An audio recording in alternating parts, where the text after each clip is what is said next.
मी आज माझ्या डोळ्यात जे अश्रू आहेत, भाजपचे आज जे कार्याध्यक्ष आहेत, त्यावेळी मी मागच्या वेळी भाजपचा उमेदवार होतो 2018 त्यावेळी माझा पराभव झाला 36 मतांनी.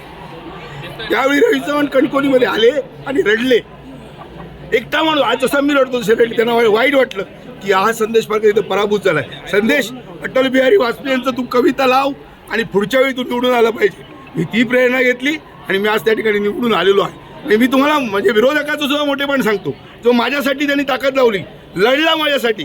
आणि ज्यावेळी मी पराभूत झालो 36 मतांनी, त्यावेळी त्यांच्या डोळ्यामध्ये अश्रू होते आणि त्या अश्रूचं मी आज फुलं केलेली आहेत. मी आज संदेश पारकर म्हणून पुन्हा एकदा विजय झालो.